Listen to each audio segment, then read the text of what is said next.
Throughout American history, black people have been subjected to numerous unethical, inhumane experiments. These experiments were typically carried out under the guise of medical or scientific research, but were rooted in racism, exploitation, and the dehumanization of black individuals. Here are some of the most notorious examples. The Tuskegee syphilis experiment between 1932 and 1972. I love how they always try to pretend like it was so long ago. One of the most infamous medical experiments in American history. This study was conducted by the U.S. Public Health Service. Black men in Macon County, Alabama, many of whom were poor and uneducated, were told that they were being treated for bad blood, but were never informed they had syphilis. The study continued for 40 years, during which these men were denied treatment, even after penicillin became the standard cure for syphilis. The outcome was that hundreds of black men died as a result of untreated syphilis, and their families suffered as well. The study was only exposed and stopped in 1972.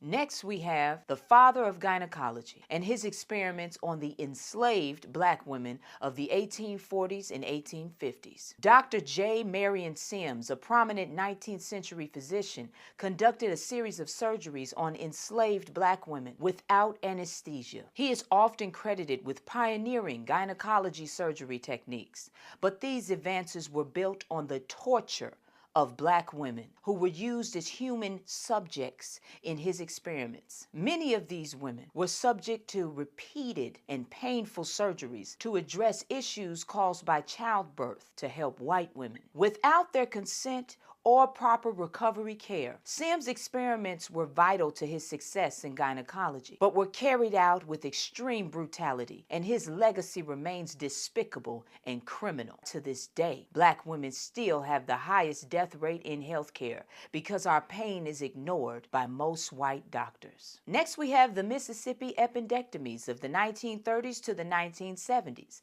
In Mississippi, a number of black women were subject to non-consensual sterilization procedures, often under false premise of medical necessity. These sterilizations were justified by racist notions of eugenics, which sought to reduce the birth rate of poor non-white populations. It is estimated that over 20,000 black women, mostly poor black women, were sterilized in the U.S. as part of a state-sponsored effort to control their reproductive rights. These sterilizations were often performed without the women's knowledge or consent, leading to lifelong trauma. For example, in 1961, a white doctor gave Fannie Lou Hamer a hysterectomy without her consent while she was undergoing surgery to remove a uterine tumor. Next, we have the Henrietta Lacks case of 1951.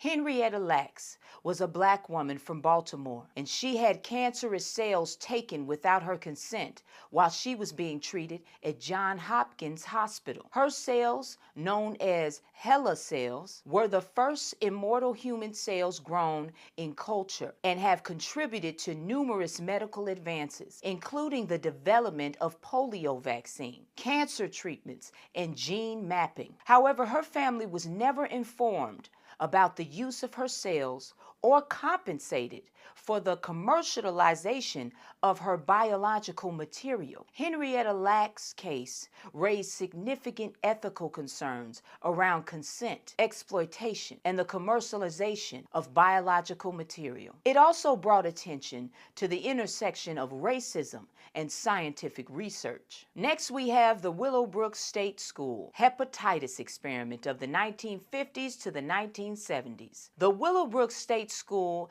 in Staten Island, New York, was an institution for children with intellectual disabilities. Researchers deliberately infected these children, many of whom were black and from low-income families, with hepatitis in an effort to study the progression of the disease and test vaccines. The children were not given informed consent, and the experiment continued even after it became clear that the children were being harmed. The unethical nature of the experiment was revealed in the 1970s, leading to public outrage and reforms in the ethics of medical research involving vulnerable populations. Next, we have the Tuskegee Airmen and atomic testing in the 1940s to the 1950s.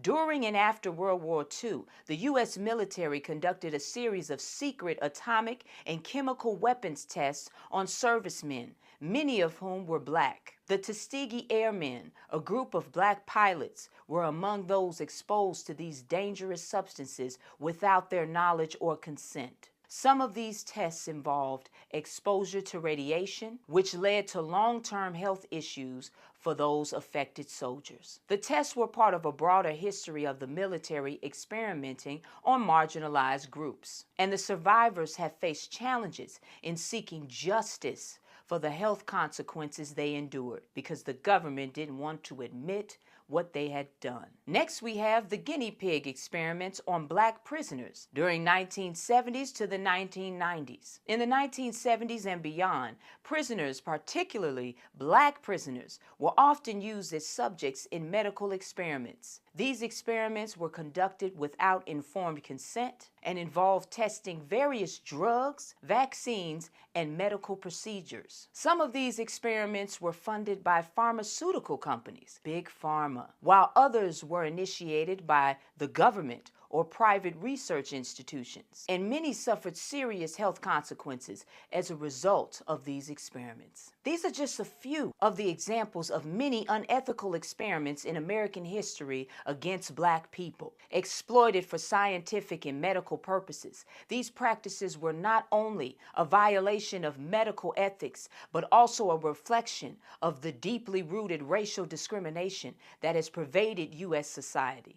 Many of these cases have led to reforms in research ethics, particularly in the areas of consent and the treatment of marginalized communities. I leave you with this. Global Black unity is coming in the form of the Black Revolutionary Collective, and this revolution will not be televised or stopped. I love you, black man.